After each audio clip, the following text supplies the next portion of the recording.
रजनी पाटिल जी हमारी सांसद रही, एक सत्र में निलंबन हुआ, उसके बाद दूसरे सत्र में भी उनको कंटिन्यू रखा गया। उनको बताया तक नहीं गया कि कौन से कानून और कौन से जुल्म में उनको सेकंड में कंटिन्यू किया गया। अब कह रहे हैं कि सब कंसिस्टेंटली वो ऐसा कर रहे थे, कंसिस्टेंटली उन्होंने ऐसा किया और कंसेंट नहीं लिया, दो ही शब्द इस्तेमाल किए। मैं पूछ रहा हूं, देश के प्रधानमंत्री जब लाल किले की प्राचीर से झूठ बोलते हैं और कंसिस्टेंटली बोलते हैं तो किसका कंसेंट लेके बोलते हैं? गजब बेइज्जती है। का नाम झूठे संदर्भ में देश के गृह मंत्री ने किसका कंसेंट लेकर किया? सोशल मीडिया पर थू थू हो रही है, कलावती ने आकर बयान दे दिया कि बीजेपी ने कुछ नहीं किया। मुझे लगता है कि कम से कम देश की जो सरकार है उसके अंदर इतना तो संयम होना चाहिए कि 303 की संसद होने के बाद भी आप अपने सांसद से तो तुरंत माफी मंगवा के उसको खत्म कर देते हैं चैप्टर को। निशिकांत दुबे किसी का नाम ले, अनाब शनाब जो मर्जी बोले, लेकिन उसके बाद भी उन पर कोई एक्शन नहीं होगा। नोटबंदी हुई तो एक्शन हुआ, 3 काले कानून आए तो एक्शन हुआ। आज उन्होंने बहुत अच्छी बात कही कि बात वेल की नहीं है, बात वेल की है ही नहीं। बात तो यह है कि जो सवाल उठाएगा उस पर केस दर्ज कर दिए जाएंगे। राहुल गांधी ने अडानी का सवाल उठाया तो संसद सदस्यता ही बाहर कर दी। किस तरह से की? तमाम झूठे साक्ष्य तथ्य देकर। और सुप्रीम कोर्ट ने क्या टिप्पणी की और सुप्रीम कोर्ट में सरकारी वकील ने क्या प्ली किया? शायद इनको पता होगा कि हाई कोर्ट को बचाव के लिए भी वहां पर बातें हुई हैं कि हाई कोर्ट पर प्रभु रुक जाइए अभी जरा। जब हाई कोर्ट, सुप्रीम कोर्ट तमाम चीजों को आप कंट्रोल करना चाहेंगे तो आपको इस तरह के ओछे हथियार अपनाने पड़ेंगे। पीएम 300 धारा 370 के ऊपर आपने अभी बात की, लाल किले की प्राचीर से झूठ बोलते हैं। 1 लाख करोड़, 10 लाख करोड़, 15 लाख करोड़, 15 लाख आ जाएंगे, स्मार्ट सिटी बन जाएंगी। प्रधानमंत्री तो झूठ पर पूरे आधारित है। कल के भाषण में 4 झूठ हैं उनकी। पहला झूठ तो यही है कि इंस्टीट्यूट का नाम जो 2011 में शुरू हो गया मणिपुर में, उसको कह रहा हमने शुरू किया। अभी सुधांशु भाई ने थोड़ी देर पहले हमें बताया कि इन्होंने पुल, असम का पुल बनवा दिया। वो असम का पुल 4 साल पहले से था, केवल इनॉग्रेशन मोदी जी की वजह से रुका हुआ था। फिर चेक कर लीजिएगा उसको, ब्रह्मपुत्र के ऊपर पुल था। लेकिन दुर्भाग्य यह है कि जब जब कोई सवाल पूछेगा उसको बाहर कर दिया जाएगा। संजय सिंह जी ने सवाल पूछे, संजय सिंह को बाहर कर दिया। राघव चड्ढा ने गृह मंत्री के ऊपर टिप्पणी की कि किस तरह से उनकी कार्यशैली कैसी है, उनको बाहर कर दिया गया। ये गुजरात मॉडल है। संसद सहमति के बिना नाम दे दिया, वो ठीक है? देखिए, मुझे उसके बारे में डिटेल नहीं पता, सहमति थी कि नहीं थी, वो जवाब राघव चड्ढा या उनकी पार्टी के लोग कहेंगे। लेकिन मैं फिर कहूंगा, नहीं देखिए, उनकी पार्टी के लोग कहेंगे। एक और सांसद राज्यसभा की हमारे साथ है, वो इस पर सही बात बता सकती है। प्रियंका जी, जिस तरह से एक के बाद एक, और आम आदमी पार्टी के तो 3 सांसद अभी सस्पेंड है, राघव चड्ढा, संजय सिंह और रिंकू साहब, तीनों सस्पेंड है, और अब अधीर बाबू। क्या वाकई मर्यादा लांघ रहे हैं, गलतियां हो रही हैं जिसकी वजह से सस्पेंशन सही है, या फिर ये हथियार बन गया है? ये बिक गई है गवर्नमेंट, अब गवर्नमेंट में कुछ नहीं है। देखिए, जहां तक संजय सिंह जी का मामला है, वो बहुत स्पष्ट था कि वो बेल ऑफ द हाउस गए थे और वो चेयरमैन का ध्यान उस पर करना चाह रहे थे कि मणिपुर पे चर्चा हो, 267 के नोटिस दिए हैं। उसी बात को लेकर उनको इस सेशन के लिए उनको सस्पेंड कर दिया गया था। आज आखिरी दिन पे कहा गया कि नहीं, उनका सस्पेंशन वापस नहीं लेंगे जब तक प्रिविलेज कमेटी नहीं मिलती है। रजनी पाटिल जी को भी ऐसे ही इस सेशन से बर्खास्त किया था, फिर उनको बहाल तब किया है 3 सेशंस होने के बाद। ये कोई टाइम बाउंड मैनर नहीं है। पहले होता था, टाइम फ्रेम होता था। जैसे मैं खुद सस्पेंड हुई थी, हमसे कहा था कि पूरा विंटर सेशन में हम नहीं अटेंड कर सकते हैं।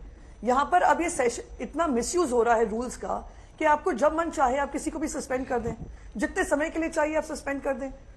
एथिक्स कमेटी जब मिलेगी मिलेगी, प्रिविलेज कमेटी जब मिलेगी मिलेगी। तो इस तरीके से निलंबित करना। अब रही बात राघव चड्ढा की, ये मेरे हाथ में ये रूल बुक है। रूल बुक क्लियरली बताती है सिलेक्ट कमेटी को लेकर कि सिलेक्ट कमेटी में ना उनको सिग्नेचर की जरूरत है, लेकिन प्रपोज नेम्स ना उसमें सिग्नेचर की जरूरत है, ना कोई लेटर ऑफ कंसेंट की जरूरत है। उन्होंने कुछ नाम डाले, नए सांसद हैं, कुछ नाम डाले, अगर आपत्तिजनक लगा तो वो उन्होंने जो भी प्रोसेस होता है आप उनको बता दीजिए, सीधा उनको सस्पेंड कर दिया गया है। और फिर से यही कोई टाइम बाउंड मैनर का सस्पेंशन नहीं है। आपको कोई सांसद जो आते हैं उनका राज्य उनको चुनकर भेजता है राज्यसभा में। जो लोकसभा में आते हैं अपनी कॉन्स्टिट्यूंसी जीत कर आते हैं। आप सिर्फ हमारा आवाज नहीं बंद कर रहे हैं, आप उस राज्य की आवाज को कम करने की कोशिश कर रहे हैं। यही सबसे बड़ा दुर्भाग्य है और मैं मानती हूं ये गलत हो रहा है और ये प्रजातंत्र और पार्लियामेंट्री डेमोक्रेसी के खिलाफ है। जवाब इतना छोटा पहले कभी नहीं हुआ होगा। लोग झूठ का एक पूरा प्रोपेगेंडा चला रहे हैं। पीएम ने भी उसको काउंटर किया है, ये कह रहे हैं हम उसको काउंटर कर रहे हैं। देखिए, मुझे लगता है एसबीआई का, इसके बाद प्रियंका जी आ रही, एसबीआई का एनपीए कितना बढ़ा है वो भी जरा देश के प्रधानमंत्री बता देते तो बहुत अच्छा था। 40 एंट्री अगर आपको लेनी है, आपको अगर इनकम टैक्स के लिए पर्पज से, सीए के पर्पज से अगर स्टेट बैंक की कोई वहां पर बैंक स्टेटमेंट लेनी है तो 40 एंट्री पर 118 रुपए कट रहे हैं। प्रॉफिट क्यों नहीं बढ़ेगा? प्रॉफिट कौन सा बढ़ गया, कहां से बढ़ गया, क्या उनका शेयर बढ़ गया? और अगर एसबीआई प्रॉफिट कर रहा है तो कौन सा मोदी जी ने बनाया था वो आज भी एसबीआई का जो पूरा ढांचा है वो इंदिरा जी का दिया हुआ है, प्राइवेटाइजेशन से किस तरह से किया। वापस आता हूं, कितने टैक्स लगते हैं बैंक प्राइवेटाइजेशन तो बैंक इंदिरा जी ने नहीं किया। थोड़ा पहले अधीर बाबू को तो डिफेंड कर लीजिए आलोक जी। आ रहा हूं मैं उसमें भी अधीर बाबू के लिए मैं दो उसमें भी शब्द नहीं बोल सर, रहे आप लोग। प्राइवेटाइजेशन इंदिरा गांधी ने एक नहीं, सेकंड। नरसिम्हा राव ने किया था। अधीर बाबू, बीच में ना बोल, थारे माथे पर लिखे है केना बीच में ना बोल। अधीर बाबू पे दो लाइन तो बोल दीजिए। बैंकों का राष्ट्रीयकरण इंदिरा गांधी जी ने ही वो किया था। प्राइवेटाइजेशन नहीं, नेशनलाइजेशन था। मैं वही उसी पर आना चाह रहा था कि ठीक है, इसके आपने बाद तो आ जाइए। प्राइवेट करने का अधीर काम बाबू किया। पे पहले बोल लीजिए, हाँ, मैं डिफेंड फिर क्यों नहीं कहूंगा। कर रही है आपकी पार्टी? देखिए, मैं बिल्कुल डिफेंड कर रहे हैं हम अधीर बाबू के लिए ही तो आज जिस तरह से वहां पर धरना प्रदर्शन हुआ वो किसके लिए हुआ? अधीर बाबू के लिए नहीं हुआ तो किसके लिए हुआ? आज का विषय अधीर बाबू या एक सांसद नहीं, आज का विषय यह है कि अगर सांसद बोल रहा है तो उसकी आवाज बंद कर दो।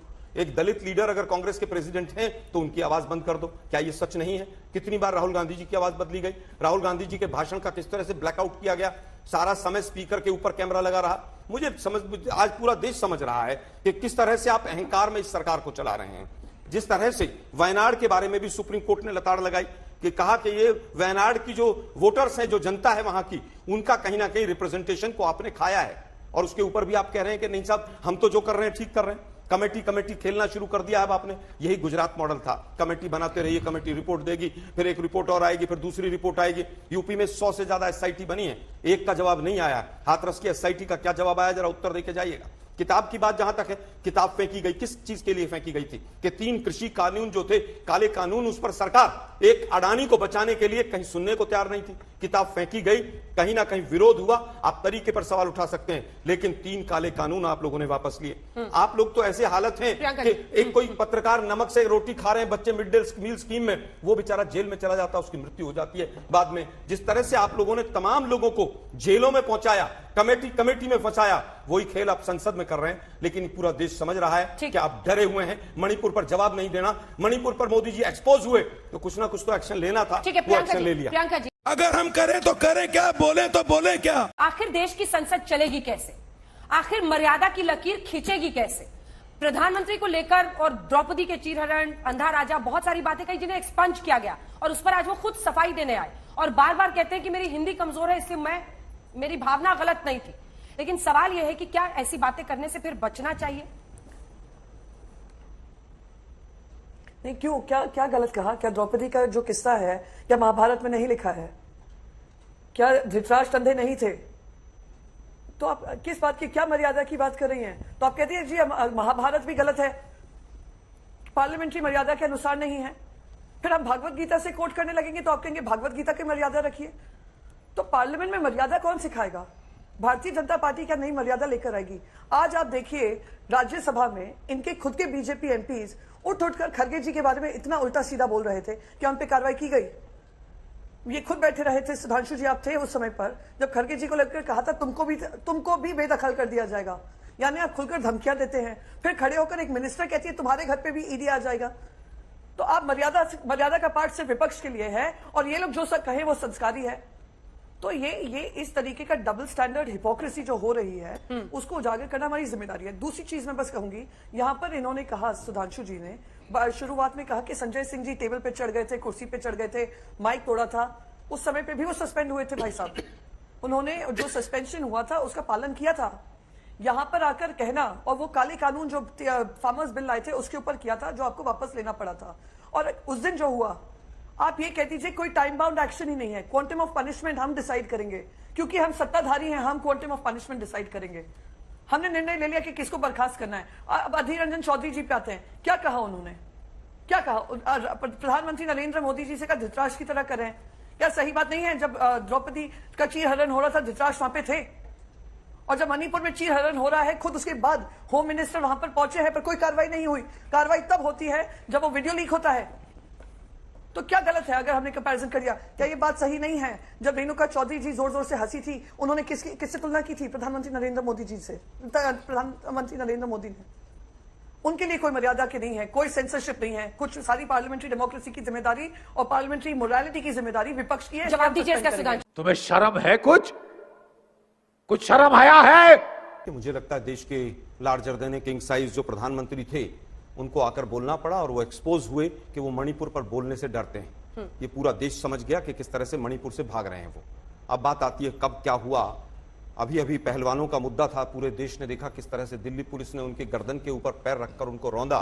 उसके बाद बीजेपी के प्रवक्ता बोलते हैं किस तरह से बिहार की विधानसभा में जब ये जेडीयू के साथ थे वहां पर क्या हुआ था, क्या ये उस समय पर साथ नहीं थे वहां पर? किसकी सरकार थी? आप ही की सरकार थी, हमने विरोध किया था। कोई किसके साथ था, कौन नहीं था, कौन था, आज वो विषय नहीं। बात आज ये है, अबे चुप, औकात बता देंगे, चुप बैठ। ये किसने कहा था भाई? केंद्र के एक मंत्री ने कहा था अभी 4 दिन पहले संसद में, उसको सस्पेंड किया है, नोटिस। नाम लीजिए ना, नारायण मैं राणे। कह रहा हूं नारायण राणे, जिसके लिए कहते थे कि वो जेल के अंदर होना चाहिए। ये 800 करोड़ 700 करोड़ 600 पता नहीं कितने करोड़ बताते थे, आज वो वॉशिंग मशीन से धुलकर वहां पर बैठकर पूरे संसद को चुप कर रहा है। उसके ऊपर नोटिस गया क्या किसी का? चुप, अरे चुप, औकात बता देंगे, तुम्हारा तो औकात बताएंगे हम। ये सेंटेंस था ना। आज आप लोग जिस तरह से संसद को चला रहे हैं पूरा देश देख रहा है, और जो अहंकार आप लोगों का है, एक महिला जो स्वयं में केंद्र की मंत्री हैं, वो कहती है ईडी आ जाएगी, हाँ हाँ हंसे हंस के ईडी आ जाएगी। और जब एक मीडिया वाले ने पहलवानों का सवाल पूछा, पहले एक सवाल पूछा मीडिया वालों ने, तो सड़क पर भागती हुई नजर आई थी मीनाक्षी लेखी जी। पूरे देश ने देखा है आपकी जो दोहरी जो मापदंड है, ये पूरा देश देख रहा है। ये नियमों का हवाला देना बंद कीजिए और केवल ये बताइए कि नारायण राणे को सस्पेंड अभी तक क्यों नहीं किया गया? हमारे यहाँ ऐसा ही होता है। नारायण राणे पे क्या समझौता किया है? वो तो पहले भ्रष्टाचारी था, फिर उसको सस्पेंड करने के लिए विपक्ष का सहारा क्यों चाहिए? विपक्ष का सहारा क्यों? हाँ। हमने भी तो हमने संजय सिंह के खिलाफ हमने दिया है, राघव चड्ढा का दिया है, अधीर रंजन चौधरी के खिलाफ नोटिस दिया है। अरे भाई मैं फिर कह रहा हूं, आप लोग नैतिकता का पूरे देश को पाठ पढ़ा रहे हैं। नारायण राणे भ्रष्टाचारी था, वो आज नहीं बोलिए। अरे भाई था वो तो, आपको बता, आपने डिक्लेयर आपने किया हुआ था, आपने डिक्लेयर किया ना, आप बताइए उसको क्यों शामिल कर लिया आपने? नहीं सरकार, आप बताइए ना, आप जिनके खिलाफ हेमंत बिश्व शर्मा के खिलाफ सीडी लाए थे, क्या वो झूठी थी? क्या वो सच्ची थी? अब वापस आता हूं, एक मिनट सुधांशु भाई, मैं आपके बीच में नहीं बोला। आप कह रहे हैं इसके साथ सरकार बनाई, उसके साथ। अरे भाई आप लोगों ने तो पीडीपी के साथ सरकार बनाई। गिराई, अरे भाई सुनिए भाई, आपने बनाने की भी बात की, डीएमके आपके साथ है। मैं कह रहा हूं माफी भी होती है और समय भी परिवर्तित होता है। इंदिरा गांधी ने तो जो हत्यारे थे उनके परिवार को भी माफ किया। लेकिन मैं फिर कहूंगा कि पीडीपी जब कहती थी तिरंगा नहीं उठाने वाला कोई नहीं मिलेगा, उसके बाद भी कई महीने तक, 6 महीने तक सरकार क्यों चलती रही? पीडीपी जो सबसे भ्रष्ट थी उसमें क्यों साथ शामिल रहे आप? अभी थोड़े दिन पहले मोदी जी ने भाषण दिया कि वो नेचुरली करप्ट पार्टी जो है वो 71,000 करोड़ का घोटाला कर चुकी है, और 48 दिन के बाद अजीत बाबू का ऐसे हाथ मार रहे हैं, well done well done well done. ये कौन सा दोहरा पैमाना है भाई आप लोग? सर अभी हम कुछ नहीं बता सकते हैं आपको, हम डिस्प्रेशन में अभी हैं। अभी कोची में है, डिस्प्रेशन में है सर अभी। वो भी सांसद है, कह रहे हैं सुधांशु जी कि आप लोग मोशन लाते नारायण राणे के खिलाफ। नहीं देखिए, मतलब लोकसभा में, हालांकि आप नहीं देखिए, 2 चीजें हैं। नहीं अभी एक सेकेंड अंजना जी, एक सेकेंड, बहुत स्पष्ट तरीके से कहना चाहूंगी, ये लोगों को भ्रमित करने का काम हो रहा है। जो सुधांशु जी ने कहा, उन्होंने कहा प्रिविलेज मोशन लाते हम एक्सेप्ट करते। एक्सेप्टेंस कौन करता है? चेयर करता है या स्पीकर करते हैं? प्रिविलेज मोशन का स्पीकर और चेयर, जब हमारे यहाँ से प्रिविलेज मोशन गया उस दिन पीयूष गोयल जी के खिलाफ गया, उसको एक्सेप्ट किया गया? नहीं, खारिज किया गया। अब बात रही नारायण राणे की। अब आप अभी एलजेपी के एक वक्ता कह रहे थे कि आम आदमी के लिए अलग होता है, सांसदों के लिए अलग होता है। तो आप बताइए, मंत्रियों के लिए कोई भाषा का वो नहीं होता है, बैलेंस नहीं होता है? और क्या स्पीकर को खुद ही इसके ऊपर कार्रवाई नहीं करनी चाहिए? क्या उनको नहीं कहना चाहिए? एंड क्योंकि आप राज्यसभा से हैं खुद सुधांशु जी, क्या चेयरमैन खड़े होकर नाम नहीं लेते हैं और फिर कहते हैं would you want to move a privilege motion? क्या ये हुआ आज? क्या ये नारायण राणे के लिए किया गया? और आप कह रहे हैं हमने ईडी के बारे में मीनाक्षी लेखी जी के बयान को एक्सपंज कर दिया। आप उनके बयान एक्सपंज हो जाते हैं और हमारे बयानों को लेकर हमारे सस्पेंशन हो जाते हैं। इस तरीके का दोहरा मापदंड जो हो रहा है, और मंत्रीगण खुद इस तरीके की भाषा इस्तेमाल कर रहे हैं। संसद के पटल पे खुद अमित शाह जी ने कल कलाबेन के बारे में क्या क्या नहीं कहा, कलावती जी के बारे में क्या क्या नहीं कहा, सरासर झूठ। तो आप जो दोहरा मापदंड है इस देश देख रहा है, और अब तक आपने जवाब नहीं दिया। नारायण राणे पे जब आपसे पूछा गया, आप यहां वहां की बात कर रहे हैं कि इसने ये कहा, उसने ये कहा। देश संकट में है। खत्म, bye bye, tata, good bye, गया।